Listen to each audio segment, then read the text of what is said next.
Alright guys, today we're talking about cattle and the cuts or the pieces of meat that come from them. So if we look at our lovely little diagram here, show cattle enthusiasts, ignore the fact that this looks like a not very great steer.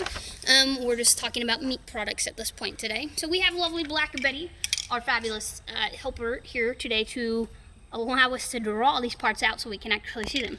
So we're going to start with the chuck. So the chuck is this big section of the shoulder. Hopefully Betty doesn't try to kill me as we're drawing on her right here. So this area right in here, we're going to draw a lovely number 1 on here because that's the first section that we've got. That would actually be what we consider the chuck. Now, if we start to break the chuck down into smaller pieces, I don't know how well you guys can see these, so I'll kind of talk through them. These are a few examples of some of the different things that come from the chuck.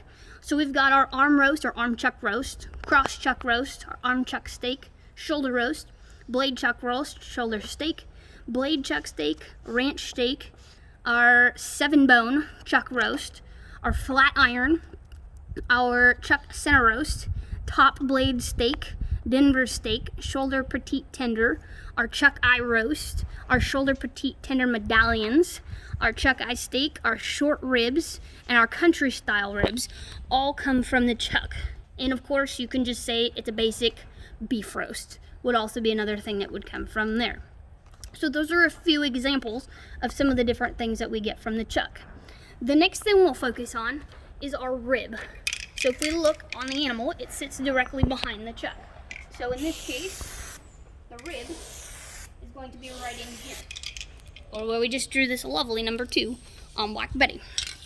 So if we zoom in kind of on some of the pieces that we can get from the rib, we can get the ribeye roast, we can get a ribeye steak, which is one of my favorites. We can get the back ribs, we can get a ribeye boneless roast, we can get a ribeye boneless steak, a cap steak, a ribeye petite roast, or ribeye fillet. Again, those are a few of the different things that come from our rib section. As we move on back to our loin, some people have these divided up into our loin and our sirloin. So we're going to actually divide these up here kind of as we go. Whoa, Black Betty. Blam, blam. Okay. So we're going to try to divide these as best we can. 3, 4. So 3, if we reference our chart here, would actually be our loin, and 4 would be our sirloin. Sirloin. Did you know she had a knight in her family? His name was Sir Loin. Anyhow, so if we zoom in here on Black Betty, here's where our 3 and 4 are located. So again, 3 being the loin, 4 being the sirloin.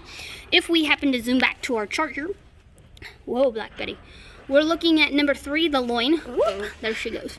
So we would have our porterhouse steak, our T-bone steak, a lot of people's favorites, strip steak. We can have bone-in or boneless strip steak, petite roast, our strip fillet, our tenderloin roast, or our tenderloin steak, also known as our filet mignon, or as I like to call it, filet mignon. So that would be an example of what we get from our loin. If we scroll over here to our sirloin, that's where we would get our sirloin steaks, our sirloin roasts, our sirloin fillets, our culet roasts, and our steaks, our tri-tips, both the roast and the steak, petite sirloin steak, or sirloin bravette steak would be a few examples of what we get out of the sirloin. So now we get to shove Black Betty over as you zoom in on the round.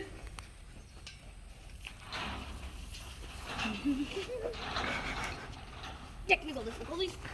Alright, we got Black Betty over here, so we're zooming in here on the round. So this would be kind of the hind quarter area. Shabam. Right in here that I just drew this big number 5 on. Stay. So this would be an example of the round. So some things that come from the round would be our top round roast and our top round steak, or just round steak. Our bottom round roast, bottom round steak. Our bottom round rump roast. Eye of round is a roast or a steak. So those would be a couple examples of some things that would come out of the roast. We're going to ignore the tail because most people don't eat that as a whole. Unless you're getting, shoot, I can't think of what they call it, ox something. Anyway, there are some places that we would eat some of that. we're gonna flip Black Betty back around here. But the next thing that we're going to on there would be number 6, which would be the flank and the plate. We're gonna kind of keep those together here a little bit, but I might actually draw them out as 6 and 7 on, well, I'll just put them as a number 6, I guess, because both of my papers are not the same. Okay, we got her over here again. So we're gonna go to number 6, the plate first. We're gonna draw that right.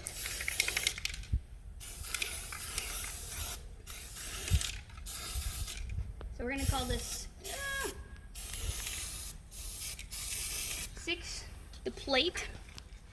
And from our plate, if we zoom back to our chart over here, we're looking at our skirt stake.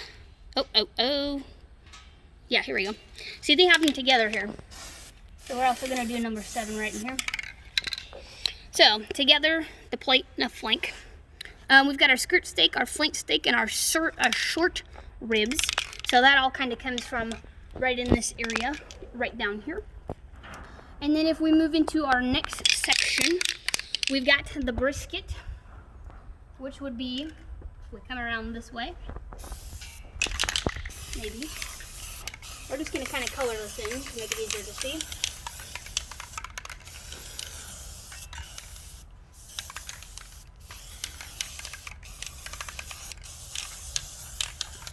She always wanted a dye job. So there we've got our brisket, and basically from our brisket we can get a brisket flat, a brisket point, or a whole brisket. Delicious, regardless of which part you're kind of looking at. If you don't like brisket, I don't like you. Just kidding. And then from there we have the shank, which would be technically our forearm if we were looking at the exterior parts, which would be right in there. And then also the rear shank, which would be kind of right here between the quarter and the hock. So if we zoom out, we can kind of see, hopefully, all of these parts here on the animal. Now there's some things obviously that we did not cover. For example, if you're talking about like a shaved roast, that could be from the shoulder, it could be from the round, or technically be the chuck or the round. We also would have things like hot dogs, which can be made out of ground beef. Now ground beef can technically come from any muscle on the animal. So after we take out these major cuts, the chuck, the rib, the loin, the round, all this different stuff, there's going to be little scraps of muscle that's left. Those little scraps of muscle are actually going to go into a container, or just a big, basically just a big container. We're going to grind them up together, and that's going to be what we use for ground beef. So ground beef can be used in tons and tons and tons of different things, okay? Hot dogs would be another example of kind of what we do with that. It's just ground up and usually mixed with either pork or chicken, or occasionally it's left as is. So those are, oh, and we forgot Rocky Mountain oysters. And if you're not sure what those are, it's basically cattle testicles. But yes, they are considered a delicacy in some places, and a lot of people would eat them. There's probably some things that we're missing, but as a whole, that's the different parts of our cattle.